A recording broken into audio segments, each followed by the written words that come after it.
అధికార పార్టీల పట్ల ప్రజా వ్యతిరేకత సహజమే.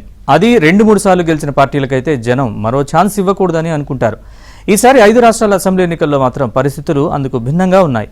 అధికార పార్టీలకే ఓటరు దేవుళ్లు జై కొట్టే అవకాశాలున్నాయని తాజా సర్వేలు నిగ్గు తేల్చాయి.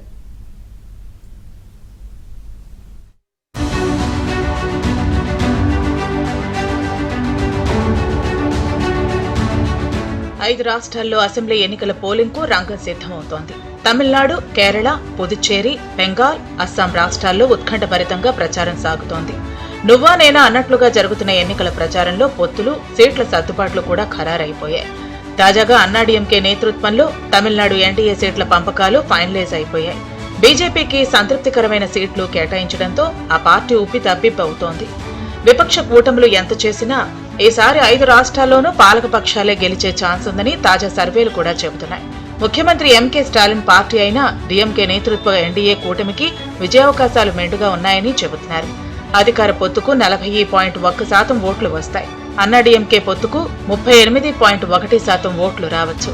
నటుడు విజయ్ ప్రారంభించిన టీవీకేకు 14.8% ఓట్లు వస్తాయి. డీఎంకేలో వారసత్వంపై చర్చ జరుగుతున్న నేపథ్యంలో ఆ కూటమి గెలిస్తే స్టాలిన్ తనయుడు ఉదయనిధికి ప్రాధాన్యం పెరుగుతుంది. ఏకంగా ఆయన ముఖ్యమంత్రి అయ్యే అవకాశాలు కూడా ఉన్నాయి. తమిళనాడులో సహజంగా ప్రభుత్వ వ్యతిరేకత ఉన్నప్పటికీ డీఎంకే కూటమిని ఓడించేంతగా లేదని చెప్పుకోవాల్సి ఉంటుంది. 234 అసెంబ్లీ స్థానాల్లో ఇండీ కూటమికి ఎన్ని వస్తాయన్నది మాత్రమే పెద్ద ప్రశ్న అవుతుంది. మహిళా ఓటర్లు తమ వైపు ఉన్నారని డీఎంకే విశ్వసిస్తోంది. టీవీకేతో ఎన్డీఏకు నష్టమే కానీ తమకు ఎలాంటి సమస్య లేదని డీఎంకే నేతలు నొక్కి వక్కాణిస్తున్నారు. కేంద్రపాలిత ప్రాంతం పుదుచ్చేరిలో కూడా అధికార ఎన్డీఏ కూటమి విజయం సాధించి ఎన్ రంగస్వామి మరోసారి సీఎం అవుతారని సర్వేలు చెబుతున్నాయి. 30 స్థానాలున్న పుదుచ్చేరిలో ఎన్డీఏకు 22 నుంచి 24 వరకు దక్కుతాయని సర్వేల సారాంశం. కాంగ్రెస్ పార్టీకి 6 నుంచి 10 స్థానాల వరకు రావచ్చు.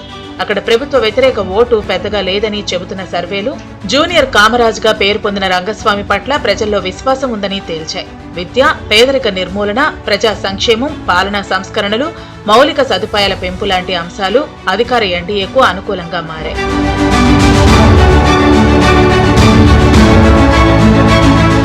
కమ్యూనిస్టుల పాలనలో ఉన్న కేరళలో ఈసారి ఎల్డీఎఫ్ మళ్లీ గెలుస్తుందని కొన్ని సర్వేలు చెబుతూ ఉండగా 2 కూటముల మధ్య గట్టి పోటీ ఉంటుందని తాజా సర్వేలు ప్రకటించాయి.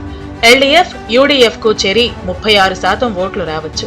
బాగా బలం పుంజుకుంటున్న బీజేపీ నేతృత్వ ఎన్డీఏకు 14.9% ఓట్లు వస్తాయి. 140 స్థానాలున్న కేరళ అసెంబ్లీలో 2 ప్రధాన కూటములు చేరి 70 సీట్లు పంచుకోవచ్చు. ఎన్డీఏకు 1-2 స్థానాలు మాత్రమే వస్తాయి.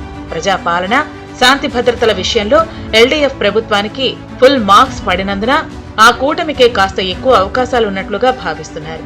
పినరయ్ విజయన్ ప్రభుత్వ తప్పిదాలను ఎండగట్టడంలో కాంగ్రెస్ నేతృత్వ యూడీఎఫ్ ఘోరంగా విఫలమైందని సర్వేలు విశ్లేషించాయి.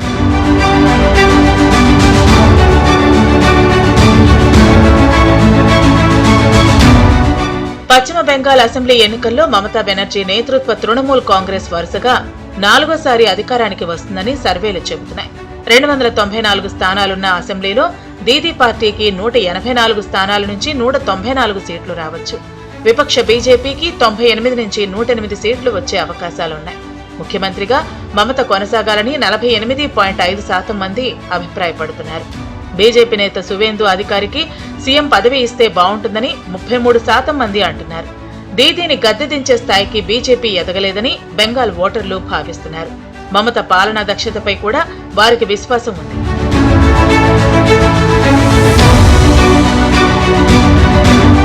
ఈశాన్య రాష్ట్రం అస్సాంలో అసెంబ్లీ ఎన్నికలు సమీపిస్తున్న తరుణంలో ప్రజలు ఎటువైపు మొగ్గు చూపుతున్నారో ఇప్పటికే స్పష్టంగా తెలుస్తోంది.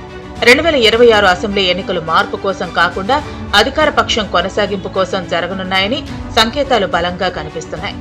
పీపుల్స్ పల్స్ రీసెర్చ్ సంస్థ అస్సాంలో తాజాగా నిర్వహించిన 2వ ట్రాకర్ పోల్ సర్వేలో భారతీయ జనతా పార్టీ హ్యాట్రిక్ దిశగా దూసుకెళ్తూ ఉండగా కాంగ్రెస్ నేతృత్వంలోని ప్రతిపక్ష కూటమి ఇంకా ఐక్యతా లోపాలతో తడబడుతున్నట్టు వెల్లడైంది. అస్సాంలో గత 5 ఏళ్ల పాలనపై ప్రజలు ఇచ్చే తీర్పు నేపథ్యంలో చూసినప్పుడు ప్రస్తుత ఎన్డీఏ ప్రభుత్వం మీద వ్యతిరేకత అంతగా కనిపించడం లేదు.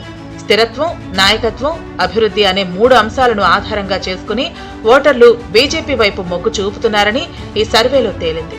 అస్సాంలోని మొత్తం 126 అసెంబ్లీ స్థానాల్లో బీజేపీ ఒంటరిగానే 69 నుంచి 73 సీట్లు గెలుచుకునే అవకాశం ఉందని సర్వేలో వెల్లడైంది. అంటే బీజేపీ సొంతంగా మెజార్టీ మార్కును దాటే స్థాయిలో ఉంది. మరోవైపు కాంగ్రెస్ పార్టీ 22 నుంచి 26 సీట్లకు పరిమితం అవుతుందని అంచనా. 5 రాష్ట్రాల అసెంబ్లీ ఎన్నికలతో ఎన్డీఏ కూటమి మరింతగా బలపడే అవకాశం ఉంది. 40% మంది అస్సాం ప్రజలు మళ్లీ హిమంత బిస్వా శర్మనే ముఖ్యమంత్రిగా ఉండాలని కోరుకుంటున్నారు. కాంగ్రెస్ నాయకుడు గౌరవ్ గొగోయ్ 33% మద్దతుతో రెండో స్థానంలో ఉన్నారు. ముఖ్యంగా మహిళలు, గిరిజన వర్గాల్లో ముఖ్యమంత్రి హిమంత్కు ఉన్న మద్దతు బీజేపీకి, ఎన్డీఏ కూటమి పక్షాలకు అదనపు బలాన్ని ఇస్తోంది. అస్సాం రాష్ట్రాన్ని ప్రధానంగా 5 పరిపాలనా విభాగాలుగా విభజించారు. ఈ 5ంటిని ప్రాంతాల వారీగా చూసినప్పుడు అస్సాం రాజకీయాలు ఏకరీతిగా కనిపించడం లేదు. ఎగువ అస్సాంలో ఎన్డీఏ బలంగా ఉండి అధిక శాతం నియోజకవర్గాల్లో ఆధిక్యాన్ని కనపరుస్తోంది. ఈ ప్రాంతంలో కొన్ని చోట్ల మాత్రమే కాంగ్రెస్, రైజోర్ దళ్ కాస్త పుంజుకుంటున్న సంకేతాలు ఉన్నాయి. ఓటర్ల అభిప్రాయాలు కూడా స్పష్టంగా ఒక దిశలోనే ఉన్నాయి. 52% మంది రాష్ట్ర అభివృద్ధికి బీజేపీనే మంచిదని భావిస్తూ ఉండగా 60% మంది మళ్లీ అదే ప్రభుత్వం వస్తుందని అంచనా వేస్తున్నారు.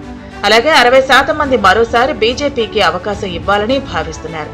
సామాజికంగా కూడా బీజేపీ తన పరిధిని విస్తరించుకుంది. గిరిజనులు, ఓబీసీ వర్గాల్లో మద్దతు పెంచుకుంది.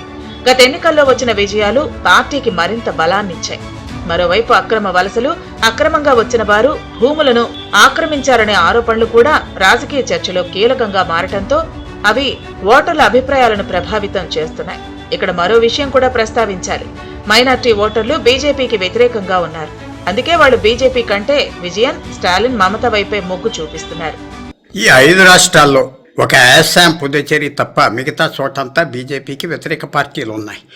ఈ బీజేపీ తమిళనాడు, కేరళ, అలాగే బెంగాల్లో పెరగాలంటే టైం పడుతుంది. కొత్త ఓటర్లు కాసుకుని వాళ్ళు కొత్త ఓటర్లు సంపాదిస్తున్నారు, సమయం పడుతుంది. ఇప్పుడు వరకు ఆ రాష్ట్రాల్లో బీజేపీ కొత్తగా వచ్చే పార్టీ కనుక పాత ఓటర్లు ఒక రకంగా అలవాటు పడిపోయారు. సో ఇక్కడ స్టడీగా పనిచేయగలదా బీజేపీ, స్లోగా పనిచేయగలదా, ఓపికగా చేయగలదా? చేస్తే తప్పకుండా ప్రతి సంవత్సరం 3 కొత్త ఓటర్లు వస్తున్నారు 100కి, దాంట్లో 1 ఓటు సంపాదిస్తున్నారు. ఆ అనుభవం అన్ని చోట్ల జరిగింది.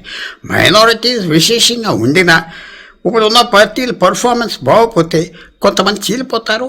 అదే కాకుండా కొన్ని మైనారిటీ పార్టీస్ కూడా ముందరకు వచ్చి వెస్ట్ బెంగాల్లో అక్కడక్కడ వాళ్ళు కూడా ఈ మైనారిటీ ఓటుని చీలొస్తున్నారు. కాబట్టి ఒక 5-10 సంవత్సరాలు బీజేపీ ఇక్కడ పని చేయగలిగితే తప్పకుండా వాళ్ళకి విశేషమైన రిజల్ట్స్ వస్తాయి. ప్రస్తుతంలో తమిళనాడు ఏమన్నా ఛాన్స్ ఉన్నదా?